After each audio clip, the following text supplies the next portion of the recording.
Hey friends, I'm sitting here on Facebook on the Handyman Journey Mastermind group on Facebook, and I came across a really good post that I thought would make a really good video. This post is by a Facebook member, Kevin Cook. And Kevin, if you're watching, shout out to you. You made a really good post. He talked about the top tools that he uses in his handyman business, and they're a little bit different than most of the tools that you would think about. These are all mental tools, which I think is absolutely fantastic, so I wanted to share them with you. The number one most useful tool in the handyman business is common sense. I love it. Kevin, that is so true. I think common sense will get you through a lot of different scenarios if you apply common sense to it.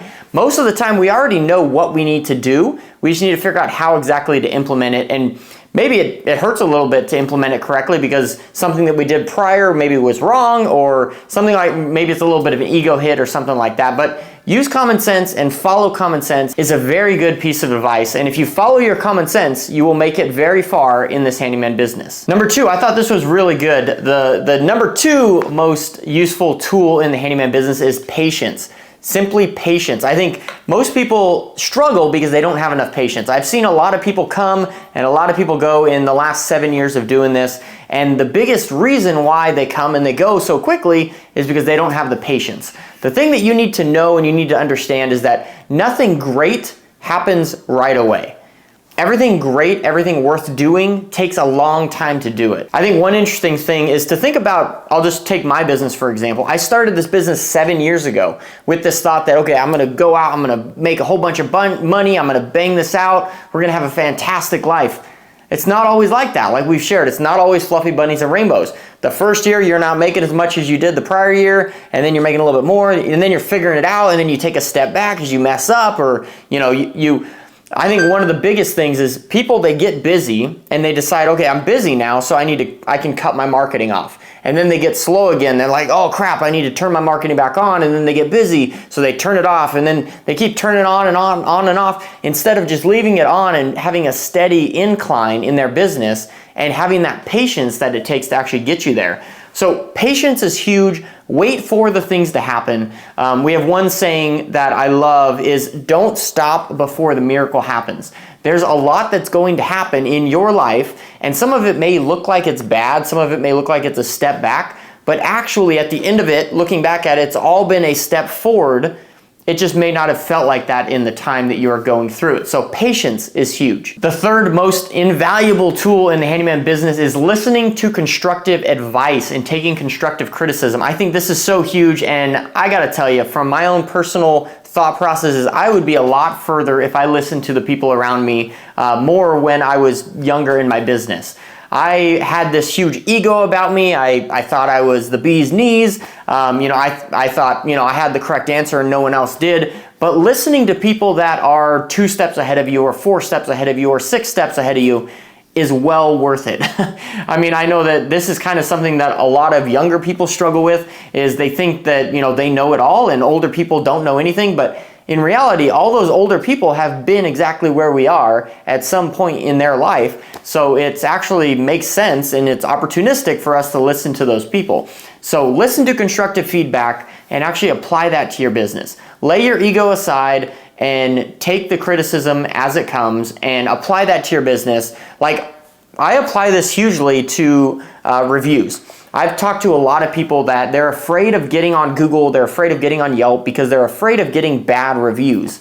Now, you cannot fear bad reviews. What bad reviews actually are is they are the customer pointing out the weakness of your business. So they're actually helpful. You can use bad reviews to get better. And in fact, I've gotten a lot of clients, a lot of people have called me because of one specific bad review on Yelp and the way that I responded to that bad review. It's all in your outlook, it's all in your mindset, but you can use bad reviews to help you actually become a better business owner. So at the end of the day, constructive criticism and constructive feedback is way better than someone not telling you the truth and just saying, yes, you did a great job, even though you didn't. Most of the time when people are hard on you, that's actually because they love you and they want you to become better. And you need to realize that. The fourth invaluable tool in the handyman business is learning, simply learning. Now, learning is huge. I went through a stage in my life where I was, okay, me and one of my friends were like, okay, we're gonna wake up at 5 a.m. and we're gonna do all this like self-help stuff, right? We watched a self-help YouTube video every morning. We read our Bible. Like, we had this whole kind of regimen, right? And those are really good. Like, to commit to something and actually learn every single day how to become a better person. That's actually going to help you in all stages and areas of your life, is learning. So what you need to do is you need to surround yourself with people that are like-minded, but are also maybe a few steps ahead of you. The Handyman Journey Mastermind group on Facebook is a huge resource for that. I'll put a link in the description below where you can get plugged into that. It's a free group. Fantastic. There's over 11,000 members on there. There's guys that have been in this business for a long time. There's guys that are just starting, and there's guys that haven't even started yet and they're just toying around with the idea. But it's really cool. It's a really cool source of resource because you can learn a whole heck of a lot. Another thing about learning is coaching. I've mentioned it quite a few times here, but I am a handyman business coach. I would love to talk with you. You can set up a free consultation call with me over on my website at handymanjourney.com/coaching. You can set up a free consultation. We could definitely talk about your business, see where you're at, see if I could help you.